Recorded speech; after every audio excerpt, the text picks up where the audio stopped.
आप लोग कहते थे किसान आंदोलन के दौरान भी और बाद में भी अब तक कहते आए थे कि जयंत चौधरी रालोद के जो अध्यक्ष हैं, चौधरी अजीत सिंह के पुत्र और चौधरी चरण सिंह तेवतिया के पौत्र चौधरी चरण सिंह तेवतिया के पौत्र, उनके लिए आप भी कहते थे कि ये बहुत मजबूत नेता है, ये बिकेगा नहीं, ये भागेगा नहीं, ये कोई चवन्नी नहीं है जो पलट जाएगा। खबर चलाई जा रही है कि एक बहुत बड़ी बैठक हुई दिल्ली में। ये लोग कहां गए थे जब लखीमपुर में किसानों को कुचला गया, रौंदा गया? पशु भी होगा तो आप इस तरह से गाड़ी, कोई इंसानियत रखने वाला कोई भी इंसान इस तरह की वारदात नहीं होने देगा जिस तरीके से आप किसानों को रौंद के वो गाड़ियां चली गई। और आज भी वे लोग मंत्री बने बैठे हैं, आज भी सुशोभित किया जाता है उनको, मंचों पे उनका सम्मान रखा जाता है। ये लोग कहां थे जो आज आपसे उम्मीद कर रहे हैं, मुझसे उम्मीद कर रहे हैं? मैं कोई चवन्नी हूं जो ऐसे करके जो है पलट जाऊंगा? मैं कोई चवन्नी हूं जो ऐसे करके जो है पलट जाऊंगा?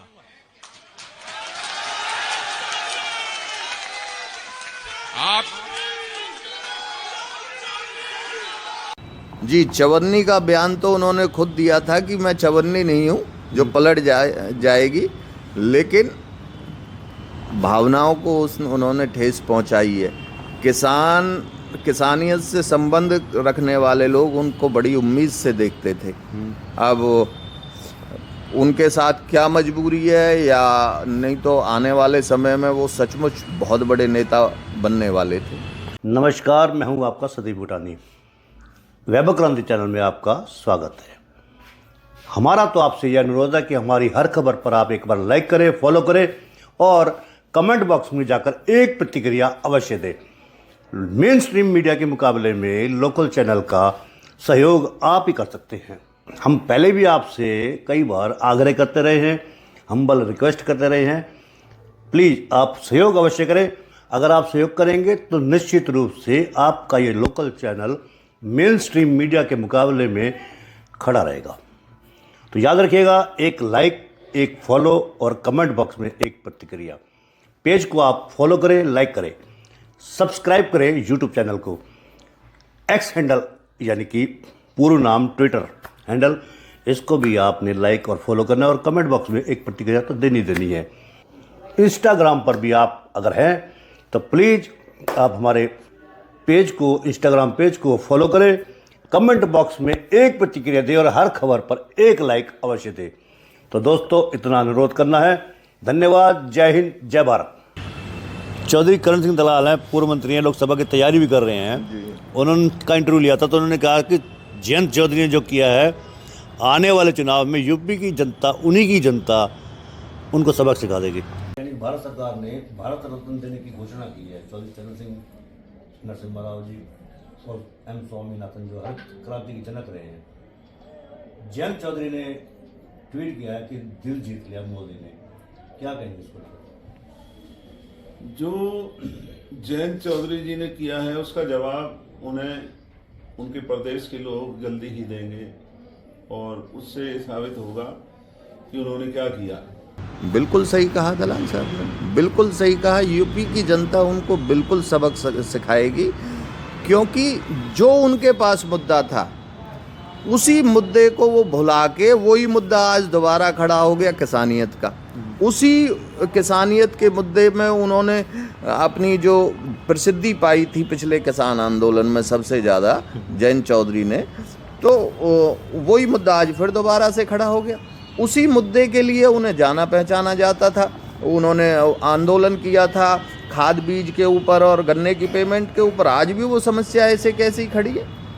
तो निश्चित रूप से जब उन्होंने किसान, आज वहाँ की पश्चिमी उत्तर प्रदेश का किसान स्पेशली और हरियाणा का किसान, आज की तारीख में महंगाई देखिए, 450 रुपये की डीएपी की बोरी आती थी, आज जो 1300-1400 के बीच में है।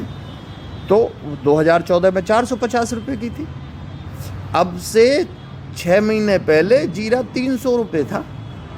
आज आपको पता होगा, मैं मुझे अब अभी पता लगा है कि शायद 1100-1200 रुपये किलो हो गया है? तो और दालों के रेट में भी बड़ा उछाल आया है। तो ये सब किसानियत के मुद्दे हैं, आम जनता के मुद्दे हैं। इन सब को लेके ही तो चौधरी जयंत ऊपर चले थे। आज वो सारे मुद्दे गौन हो गए। उनकी अपने पद का कोई लालच है, पता नहीं क्या बात है, जहाँ वो जाके डूबे। होडल में भी जन आक्रोश रैली हुई है चौधरी उद्धवान जी की। जी आपके पूर्व मंत्री करण सिंह दलाल वहाँ भी बोले हैं, जी और उन्होंने तो मंच से कहा है कि फरीदाबाद और पलवल की जनता ने पिछली बार भाजपा की सरकार बनाई थी। और कहते कहते वो ये भी कह गए कि मूर्खता के कारण ये सरकार बनी है। यानी कि फरीदाबाद, यानी कि पलवल और फरीदाबाद दोनों जिलों के लिए कहा उन्होंने। इसको बीजेपी के नेता भुना रहे हैं। दीपक मंगला विधायक, हरिंदर पाल सिंह राणा जो पलवल विधानसभा क्षेत्र से टिकट की तैयारी में है, उनका ये कहना है कि अपमान किया है करण सिंह दलाल ने। क्या कहेंगे इसको लेकर? 19 के चुनाव को याद करो। आज हरियाणा में अगर भाजपा की ये कायर सरकार, ये लुटेरों का गिरोह अगर सत्ता को काबिज कर चुका है, वो केवल इस पलवल और फरीदाबाद जिले के 36 बिरादरी के लोगों के अनजाने से, अज्ञानपने से, और मैं तो कहूंगा मूर्खता से आज हरियाणा में ये कायर सरकार बनी हुई। देखिए भाई साहब, मैं दलाल साहब का समर्थक ज़्यादा नहीं हूँ, लेकिन मुझे एक दलाल साहब की बड़ी अच्छी बात लगी। वो ना एमएलए है ना एमपी है, लेकिन बहुत दहाड़ता है और सच्ची बात कहता है। उसने गलत क्या कहा? अपनी सच्चाई से आपको ध्यान हो, 360 रुपये का टोल बनना था हम लोगों का पास। करण दलाल बैठा, 200 रुपये का पास बना, नहीं तो 360 का डिक्लेयर हो गया था। तो ये ताकत है उसकी। किसी ने फरीदाबाद में प्रदूषण का मुद्दा नहीं उठाया, करण दलाल ने उठाया। टोल का भी मुद्दा उठा रखा है, कोर्ट में चले गए हैं वो। बिल्कुल बिल्कुल कोर्ट में चले गए। आप देखिए, कोई किसी भी विषय को उठाए, भाई वोट मांगनी है, नोटबंदी पे मांगो, स्मार्ट सिटी पे मांगो, जीएसटी पे मांगो, अपनी उपलब्धियों पे मांगो। उसने मूर्ख कह दिया, उसने, अरे वो तो विपक्ष में बैठा हुआ है, वो तो कुछ भी कहे। तुम अपनी उपलब्धियां 10 साल सरकार को चलते होगे, एक भी उपलब्धि पे तो मांगो। नहीं, आप ये नहीं मानते कि करण सिंह दलाल ने कहा कि मूर्खता भरा कदम रहा है ये? नहीं, ठीक कहा, मैं भी इस बात को मानता हूं। देखिए, जहां जिसको फायदा मिलता है, 2014 में हमारा धान 5,000 और 6,000 में बिका। आज वो धान 3,000 4,000 से ऊपर नहीं चढ़ गया।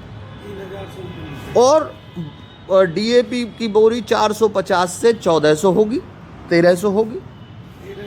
और धान का रेट 5,000 से गिर के 3,000 हो गया। हमें उस सरकार में फ़ायदा था या आज फ़ायदा है? किसानियत की बात हो रही है। उस सरकार में अपना फ़ायदा देखिए तो मूर्खता का कदम था हम लोगों ने जो वो किया। अच्छा, एक बात और बताइए कि जो किसान आंदोलन है जो इस समय उभर रहा है, इसका 2024 के चुनाव में असर पड़ेगा? लोकसभा के चुनाव में, विधानसभा के चुनाव में? साहब, पढ़ना चाहिए, पढ़ना चाहिए। अभी देखिए, जनता है, पता नहीं कौन से तरीके से चल जाए, उस वक्त की परिस्थितियों के अनुसार कैसे चल जाए। राम मंदिर का मुद्दा कोई चला थोड़ी गया, लोग धर्म की तरफ भी बढ़ रहे हैं। तो मंदिर मुद्दा बीजेपी सरकार के पास है, निश्चित है। आज वैसे भी मजबूत हो रहे हैं मोदी, क्योंकि बिहार में देखो आप, नीतीश कुमार इनके पाले में आ गए हैं, और वहीं के ही आरजेडी के विधायक 3-3 टूट कर जेडीयू में चले गए हैं। तो बहुत कुछ फर्क पड़ता है। और यहाँ दूसरे राज्यों में देखें तो बीजेपी मजबूत हो रही है। स्वीटी बुरा जो हमारी बॉक्सर हैं, वो बीजेपी में चली गई हैं अपने हस्बैंड दीपक हुड्डा के साथ, जो कबड्डी के पूर्व कैप्टन रहे हैं। तो इससे फ़र्क तो पड़ेगा। देखिए, हरियाणा का मैं कह नहीं सकता, लेकिन आप जो जैसे आरजेडी के 3 विधायक उधर गए, लेकिन जेडीयू के भी 5 विधायक उनके पास आए। आपने कल परसों का वाकया देखा होगा बिहार का, कि कई सौ पुलिस वाले जाके वहाँ विधायकों को तेजस्वी के घर से ज़बरदस्ती उठा लाए। कई सौ पुलिस वाले जाके ज़बरदस्ती उठा लाए। लेकिन एक बात और कह रहे कि फ्लोर टेस्ट भले ही पास कर लिया हो नीतीश ने, लेकिन जब चुनाव होंगे पलड़ा भारी तेजस्वी करेगा। साहब, कर्पूरी ठाकुर के नाम पे जो दलित समाज के बहुत बड़े नेता थे, कर्पूरी ठाकुर के नाम पे उन्होंने एक इमोशनल कार्ड खेला कि उनको भारत रत्न मिल गया, इसलिए हम मोदी जी के बड़े शुक्रगुजार हैं, नीतीश जी ने। तो कर्पूरी ठाकुर की, अगर आप पीछे जाएंगे तो कर्पूरी ठाकुर की सरकार किसने गिराई थी? जनसंघियों ने। जनसंघी मीन्स बीजेपी ने।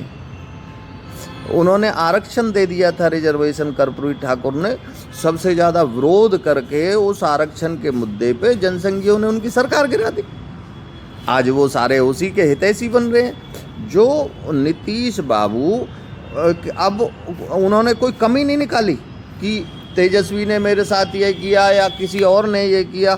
खुद ही लेक्चर देते हैं कि मुझे ना प्रधानमंत्री बनना आगे ना मुख्यमंत्री बनना। भैया तू अभी बन गया, तू तो सबसे ज़्यादा लालची तो तुम निकले कि अभी प्रधानमंत्री बन गए, मुख्यमंत्री बन गए, सॉरी।